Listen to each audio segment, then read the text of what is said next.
BDS Vishwaguru channel కి స్వాగతం సుస్వాగతం. స్నేహితుల దినోత్సవం సందర్భంగా కొన్ని అమూల్యమైన విషయాలు. స్నేహమేరా జీవితం, స్నేహమేరా శాశ్వతం. స్నేహం అనే రెండక్షరాల పదం రెండు విభిన్న దృక్పథాలని ఏకం చేస్తుంది, రెండు విభిన్న లక్ష్యాలను ఒకటి చేస్తుంది. నీకన్నా నిన్ను ఎక్కువగా విశ్వసించేవాడే నీ స్నేహితుడు. అందుకే గౌతమ బుద్ధుడు విశ్వాసం లేనిదే స్నేహం లేదు అంటాడు. నీవు కష్టాల్లో ఉన్నప్పుడు నీ మిత్రుడు తల్లడిల్లిపోతాడు. అందుకే మహాత్మా గాంధీ నీ కష్టాలలో నీ మిత్రుడు ఎవరో తెలుస్తుంది అని అంటారు. సృష్టికర్త అయిన ఆ భగవంతుడు తన భక్తునితో నేను నీ తల్లిని, నేను నీ తండ్రిని అని అనటంతో పాటు నేను నీ స్నేహితుడిని అనడం ద్వారా స్నేహబంధానికి ఎంత ఔన్నత్యం ఉన్నదో మనకి తెలుస్తుంది. ఎల్లప్పుడూ నీ మంచిని కోరేవాడే నీ స్నేహితుడు. స్నేహితుడు అనే పదానికి అర్థమే హితము కోరేవాడు. అటువంటి స్నేహితుడు దొరికిన వ్యక్తి మనశ్శాంతికి కొదువే లేదు అన్నారు ఓ ఋషి.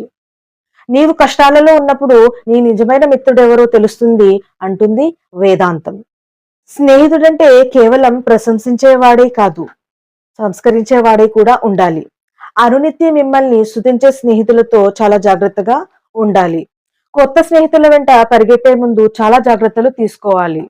నీ మిత్రుడు ఎవరో పదే పదే తరచి చూసుకోమంటాడు చాణక్యుడు.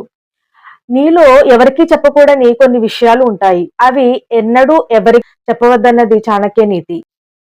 న విశ్వసేత్ కుమిత్రే చమిత్రే చాపి న విశ్వసేత్ కదాచిత్ కుపిత మిత్రం సర్వం గుహ్యం ప్రకాశయేత్. అనగా దుష్ట స్నేహితుణ్ణి నమ్మవద్దు, అసలు ఏ స్నేహితుణ్ణి కూడా పూర్తిగా నమ్మవద్దు. మీపై ఎప్పుడైనా కోపం వచ్చినప్పుడు మీ రహస్యాలను బయట పెట్టగలడు అన్నది చాణక్య నీతి ప్రసిద్ధి. నటం మిత్రం మృత్యురేవ న సంశయ. అనగా మోసగాడైన మిత్రుడు మృత్యుతో సమానం అన్న చాణక్య నీతి ప్రసిద్ధి. ఉన్న అనుబంధాలను స్నేహబంధాలుగా మలుచుకోండి. భగవంతుడు మీ మొదటి స్నేహితుడు. ఆయన ఇష్టాలనే మీ ఇష్టాలుగా మలుచుకోండి. ఆయన ప్రసాదించిన ప్రకృతితో స్నేహం చేయండి. ఆ అనుభూతి వర్ణనాతీతం. మీ తల్లిదండ్రులు, మీ గురువులు నిత్యం మీ హితాన్ని కోరే మీ స్నేహితులు. భార్యకు భర్త, భర్తకు భార్య స్నేహితులు.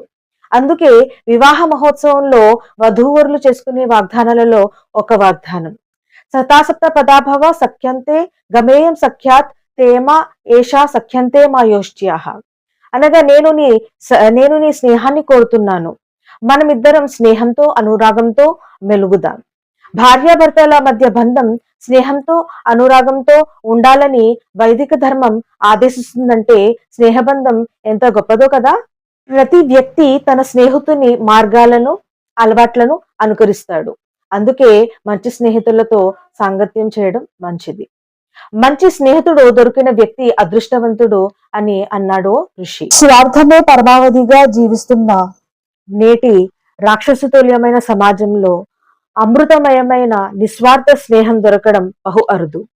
ఒకవేళ అటువంటి స్నేహం దొరికితే ఆ జీవితం స్వర్గధామం. ఇంకా ప్రతిరోజు స్నేహితుల దినోత్సవమే. అటువంటి మిత్రుడు దొరికితే స్నేహమేరా జీవితం, స్నేహమేరా శాశ్వతం. Please subscribe our channel BDS Vishwaguru. Thank you.